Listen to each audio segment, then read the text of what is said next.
2008, 7 anos. 7 anos a gente vem reencontrando as pessoas e é sempre muito bom. Nós estamos hoje aqui mais para dar uma força mesmo, um apoio. Vou falar rapidamente, que eu não trouxe nada para apresentar, mas a AME, inicialmente do ABC, seria de São Bernardo, mas aí foi chegando o pessoal de Santo André, depois de São Caetano, e aí ela foi fundada como Regional ABC. A fundação da AME e os trabalhos, a maior parte dos trabalhos que nós temos, é interessante porque, como o Flávio falou, não é todas as AMEs trabalham iguais. Cada uma tem uma característica própria, né? Nós temos lá um trabalho muito forte com prevenção às drogas, com crianças, jovens e dos pais dessas crianças. Nós estamos também, as coisas vão acontecendo, né? Nós estamos agora em parceria com Infância e Juventude, do Movimento Espírita ali de São Bernardo, e temos os trabalhos de estudo semanal. Nós estamos estudando agora os domínios da mediunidade e também fazemos os eventos, fazemos 2 por ano, nós estamos fazendo agora 1 por ano e sempre contamos com o apoio. O Rodrigo já esteve lá com a gente, o Flávio também, já voltou também, e esperamos que essas trocas continuem, né? Que fortalece todo o trabalho que nós estamos fazendo, que é um trabalho de Jesus, né? Que a gente não mantém mantendo esse timoneiro, que é ele quem está no timão, então as coisas ficam sempre muito mais fáceis. E como o Flávio comentou, a doutora Marlene reforçava a questão do espaço mental. É muito importante que a gente tenha esse espaço mental para pensar sobre a AME, né? E o detalhe que também a nossa AME, ela é uma AME mista. Nós temos médicos, psicólogos, enfermeiros, bioquímico, engenheiro. O engenheiro trabalha com pacientes no paliativo, temos donas de casa, e todos são essenciais nesse trabalho. Todos fazem parte, todos são peças fundamentais no trabalho da associação. Era só isso. Obrigado, doutora. Obrigado, doutores. Agora nós vamos ter, então, a oportunidade de ouvir um pouquinho o doutor Romar, ele finalizando o evento, e depois nós só vamos fechar para poder liberar vocês. Vocês viram, né, gente? Muito trabalho pela frente. E todos nós dependemos do material humano. Então nós estamos aqui pedindo que Jesus nos permita receber esses corações, essas mentes que somarão a AMECAMP. Vamos lá, por favor.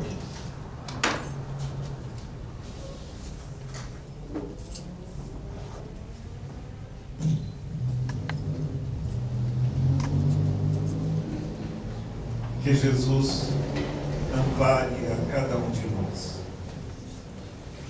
Bom, eu vou apresentar algo para vocês que não é novo. E tudo começou com o seguinte: todas as quintas-feiras, uma equipe do Centro Espírita, chama-se Allan Kardec, começou a visitar o Hospital Regional. Inicialmente, a finalidade desse trabalho é para que aqueles que iam com a equipe visitassem os doentes que assim o quisessem. Para isso, contou-se com o auxílio do capelão do próprio hospital. Ele facultou as visitas.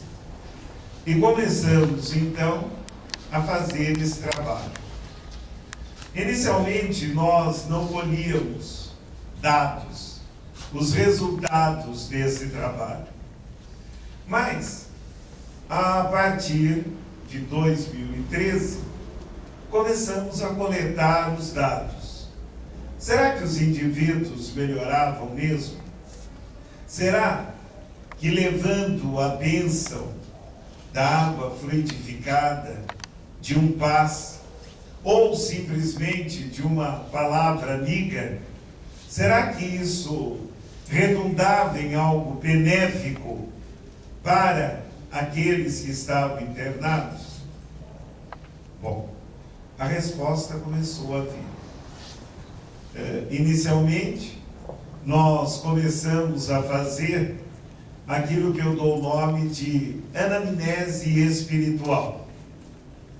Perguntávamos a sua religião, a relação que o paciente tinha com a morte, o que ele achava que iria acontecer depois, e começamos a fazer isso, e as coisas começaram a dar resultado.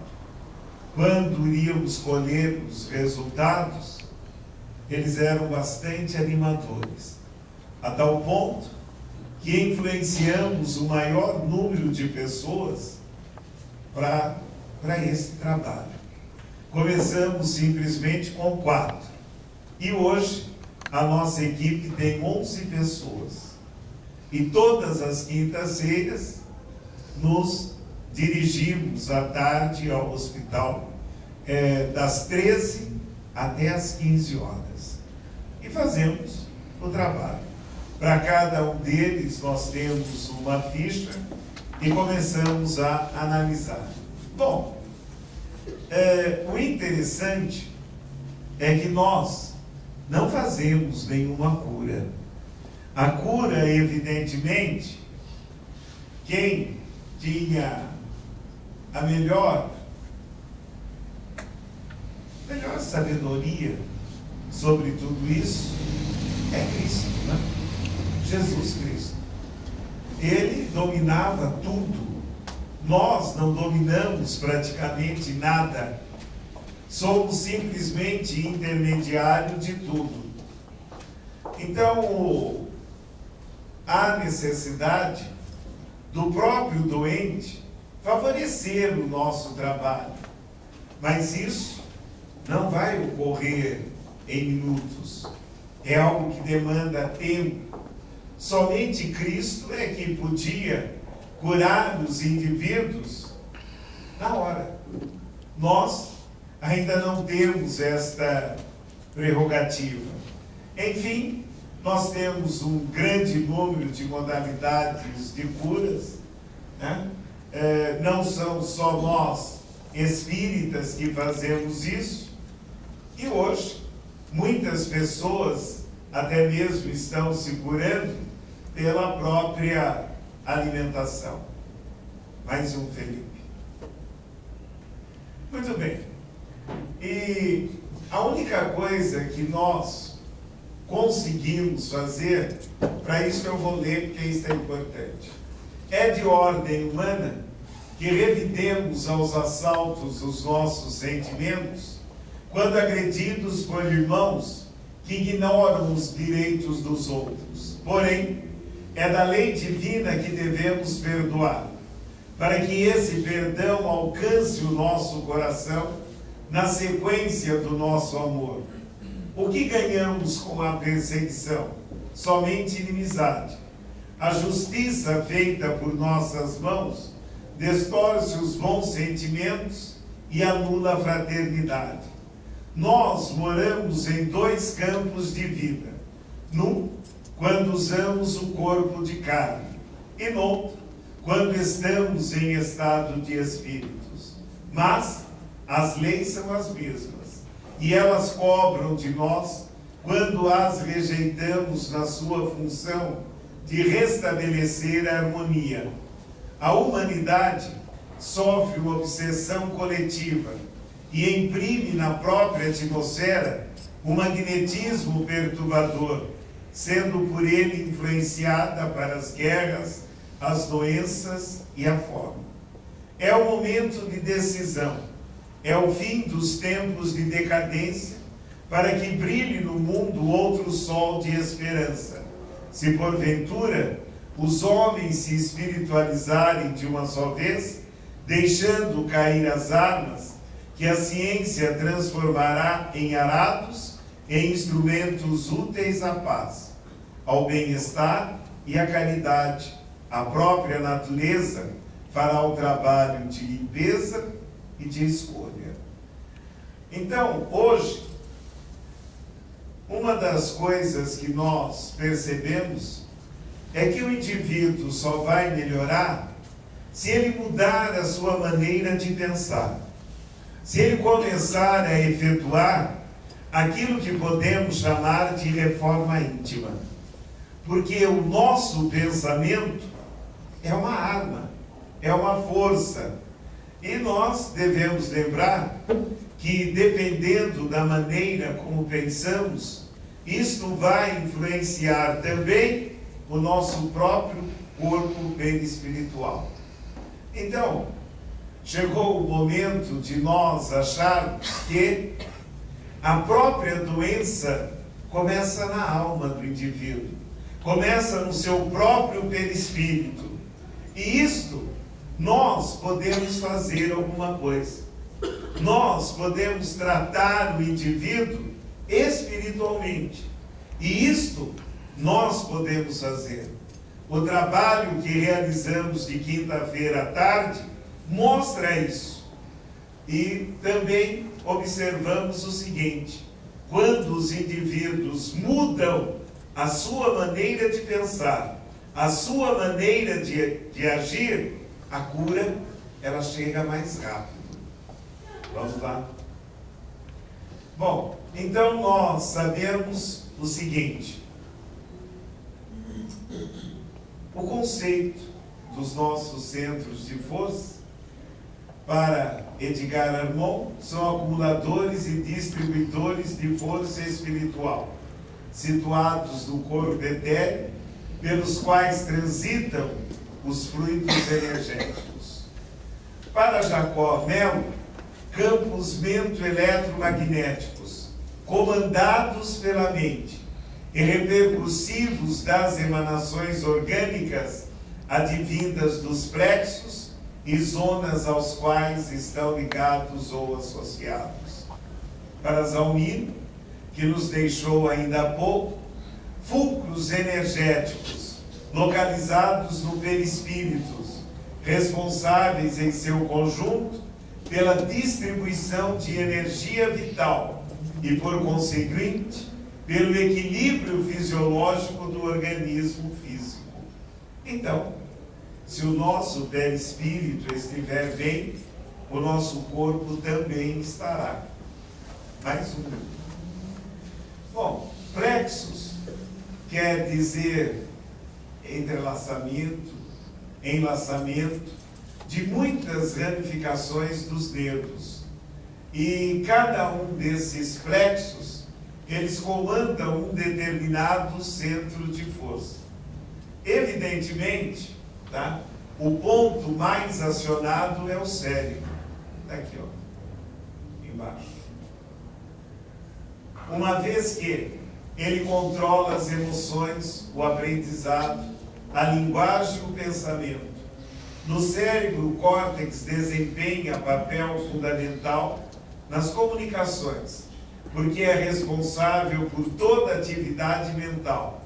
E os lóbulos frontais merecem destaque, porque estão ligados às funções do conhecimento, motricidade e expressão verbal, que tornam, na maioria das vezes, a comunicação mediúnica clara, lúcida e compreensível.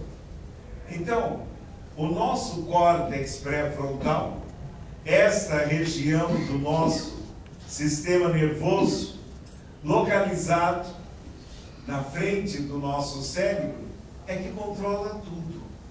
Então, nós, evidentemente, dependendo daquilo que pensamos, daquilo que usamos na nossa comunicação com o outro, tudo isso volta para nós mesmos. E na grande maioria das vezes, é isso que precisamos restaurar quando os indivíduos nos procuram ou quando eles estão doentes. Mais um. Então, o fluido magnético de uma pessoa pode envolver outra, influenciando-a. Atua também nas células do organismo, particularmente nas sanguíneas e nas histocitárias, determinando-lhes o nível satisfatório, a migração ou extrema mobilidade, fabricação de anticorpos, e na redução ou extinção de processos patogênicos, por intermédio de ordens automáticas da consciência profunda. Isso está em Evolução em Dois Mundos, de André Luiz. O socorro, quase sempre hesitante a princípio, corporifica-se à medida que o doente lhe confere atenção, porque centralizando as próprias radiações sobre as províncias celulares de que se serve, lhes regula os movimentos e lhes corrige a atividade, mantendo-lhes as manifestações dentro de normas desejáveis, e estabelecida a recomposição, volve à harmonia orgânica possível, assegurando à mente o necessário governo do veículo em que se amolda. Isso está em Mecanismo da Mediunidade, de André Luiz, na psicografia de Chico Xavier. Então, olha, em Missionários da Luz, está escrito o seguinte, também de André Luiz: o trabalhador do passe, que se mantém constante na atividade e na qual o interesse nas aquisições sagradas do bem seja mantido acima de qualquer preocupação transitória, deve esperar incessante progresso das faculdades radiantes. Conseguida a qualidade básica, o candidato ao serviço precisa considerar a necessidade de sua elevação urgente, começando por equilibrar-se no campo das emoções, para que suas obras se elevem no mesmo ritmo. Não é possível fornecer forças construtivas a alguém se fazemos sistemáticos desperdícios das irradiações vitais. Um sistema nervoso esgotado é um canal que não responde pelas interrupções havidas. A mágoa excessiva, a paixão desvairada, a inquietude obsidente constituem barreiras que impedem a passagem das energias auxiliadoras. Também há necessidade de fiscalizar as necessidades fisiológicas a par dos requisitos de ordem psíquica. O excesso de alimentação produz odores fétidos através dos poros. O álcool e outras substâncias tóxicas operam distúrbios nos centros nervosos, modificando certas funções psíquicas e anulando os melhores esforços na transmissão de elementos regeneradores e salutares. Então, aquele que está capacitado para esse trabalho, evidentemente, ele tem que tomar cuidado com si mesmo, já que ele vai ser responsável por transmitir aquilo que o outro precisa para restaurar-se fisicamente. Mais um. Então, aqui nós temos os diversos centros de força. Então, o coronário do alto da cabeça, eu digo que esse daqui é o centro da nossa alma. O frontal lhe segue, evidentemente, porque é o centro da nossa, que comanda a nossa audição, a fala, e principalmente o frontal é o nosso filtro. Tudo aquilo que nós iremos falar, nós passamos pelo filtro do frontal. O laríngeo, evidentemente, comanda a nossa voz, e também o laríngeo, evidentemente, porque a voz, ela pode ser usada para ferir, para humilhar. Então, por isso que quando fazemos isso, o retorno é termos problemas no laríngeo. O cardíaco é o centro das nossas emoções, por isso que o coração é o nosso marca-passo infatigável de nossas dores e alegrias. O esplênico, envolvendo o baço, o fígado, e mais, quando se fala sobre o baço, devemos lembrar que a sua polpa branca é um emissário do nosso sistema, né, de comando imunológico. O gástrico é o nosso, evidentemente, que recebe toda a alimentação e a distribui depois na forma de energia vital para todos os outros centros. E o genésio é através desse atributo que nos perpetuamos. Vamos lá. Bom, Emmanuel nos diz nesta mensagem algo interessante. E qualquer que tiver dado, só que seja um copo de água fria, por ser meu discípulo, em verdade vos digo que, de modo algum, perderá o seu galardão. Jesus, Mateus capítulo 10, versículo 42. Meu amigo, quando Jesus referiu-se à bênção do copo de água fria em seu nome, não apenas se reportava a compaixão rotineira que sacia a sede comum, detinha-se o mestre no exame de valores espirituais mais profundos. A água é dos corpos o mais simples e receptivo da terra. É como que a base pura em que a medicação do céu pode ser impressa através de seus recursos substanciais de assistência ao corpo e à alma, embora em processo invisível aos olhos mortais. A prece intercessória e o pensamento de bondade representam irradiações de nossas melhores energias. A criatura que ora ou medita exterioriza poderes, emanações e fluidos que, por enquanto, escapam à análise da inteligência vulgar. E a linfa potável recebe a influência de modo claro, condensando linhas de força magnética e princípios elétricos que aliviam e sustentam, ajudam e curam. A fonte que procede do coração da terra e a rogativa que flui no hino d'alma, quando se unem na difusão do bem, operam milagres. O espírito que se eleva na direção do céu é antena viva, captando potências de natureza superior, podendo distribuí-las em benefício de todos os que lhe seguem a marcha. Poxa, só aqui cada um de nós pode fazer isso. Cada um de nós pode orar, pode meditar por aquele que está passando por problemas. Passa mais um tempo. Não tem uma continuação, pulou um pedaço. Está faltando um pedacinho da mensagem. Mas não tem problema. Vamos lá. Aí, Emmanuel termina dizendo o seguinte, né? Que cada um de nós, ao olhar na água, podemos mentalizar a cura daquele que está recebendo.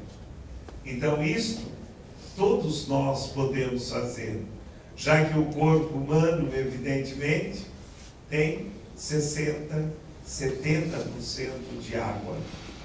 E a água, ele diz que é o elemento mais salutar que podemos realizar. Francisco de Assis, ele realizava a cura divina.